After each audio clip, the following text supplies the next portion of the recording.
দেখুন এই ধরনের ভিডিওগুলো কিন্তু খুব রাতারাতি ভাইরাল হয়ে যায়। তো এই ভিডিওগুলো আপনারা কীভাবে করবেন আজকের ভিডিওতে আমি স্টেপ বাই স্টেপ দেখাবো। দেখুন একটা টিকটকে আপনারা যদি যান, টিকটক আইডিটা দেখেন অনেকগুলো ফলোয়ার্স কিন্তু তারা জেনারেট করছে জাস্ট এইরকম ভিডিও এডিট করে। তো ভিডিওটা এডিট করবেন যেভাবে আপনারা প্রথমে টিকটকে চলে যাবেন। টিকটকে চলে যাওয়ার পর অন্যের ভিডিও কপি করে নেবেন। এই ভিডিওটা দেখুন, এই ভিডিওটা আমি কপি করে নেব।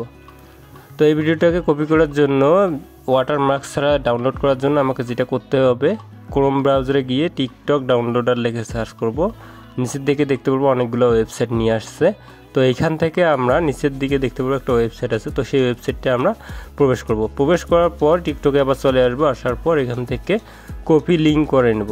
লিঙ্কটাকে আমরা কপি করে নেব। জাস্ট আমার কপি করা হয়ে গেলে আমি সরাসরি যাব ক্রোম ব্রাউজারে গিয়ে এইখানে পেস্ট করে ডাউনলোডে ক্লিক করলে দেখতে পারবেন এইরকম অপশন নিয়ে আসতে। তো এইখানে আপনারা এইচডি কোয়ালিটি ডাউনলোড করবেন নাকি ডাউনলোড করবেন, আমি জাস্ট ডাউনলোডে ক্লিক করে দিলাম। ডাউনলোডে ক্লিক করলে দেখতে পারবেন আমাদের কিন্তু ডাউনলোড শুরু হয়ে গেছে। তো এর মধ্যে ডাউনলোড হোক, আমরা এইটুকু স্কিপ করে দিলাম আমি। তো আমার অলরেডি কিন্তু ডাউনলোড হয়ে গেছে দেখতে পাচ্ছেন। এখন যেটা করব আমি সরাসরি ফেসবুকে যাব। ফেসবুকে গিয়ে স্টোরিতে ক্লিক করব। আমরা যেভাবে স্টোরি দেই সেভাবে ক্লিক করে আমি স্টোরি আকারে এটাকে নিয়ে যাব ফেসবুকে। তো এইখানে আসার পর উপর দিকে দেখতে পারবো টেক্সটে ক্লিক করব। টেক্সটে ক্লিক করে এইখান থেকে আমি যে স্ট্যাটাসটা আমি এখানে লিখতে চাচ্ছি সেই স্ট্যাটাসটা আমরা এখানে লিখে দেব।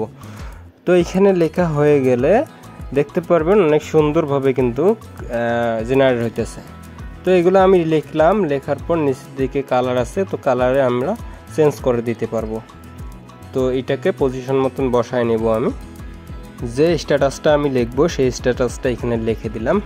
লিখে দিয়ে ডানে ক্লিক করব। ডানে ক্লিক করার পর আবার একটা ট্যাব নেব, আবার একটা ফন্ট নেব, নিয়ে আবারও পরের লেখাটা লিখবো। লিখে এইখান থেকে আমি সেগুলোকে বসায় নেওয়ার পর উপরে দেখবো অ্যারো চিহ্ন আছে, তো অ্যারো চিহ্নতে ক্লিক করব। পরে দেখবো এখানে কোনো সেভ করার অপশন নাই। নিচের দিকে দেখতে পারবো ফর ইউ লেখা, ফর ইউ নিচে দেখতে পারবো সেটিংসে ক্লিক করব। সেটিংসে ক্লিক করার পর প্রাইভেসি নিচে দেখতে পারবেন সেভে ক্লিক করব। এখন আপনাদের ভিডিওটা কিন্তু সেভ হয়ে গেছে। এই ভিডিওটাকে আপনারা যে কোনো প্ল্যাটফর্মে আপনারা আপলোড করে সেখান থেকে টাকা ইনকাম করতে পারবেন এবং অনেক পরিমাণ একটা ফলোয়ার্স আপনারা জেনারেট করতে পারবেন। ভিডিওটি যদি ভালো লাগে অবশ্যই চ্যানেলটিকে সাবস্ক্রাইব করতে ভুলবেন না।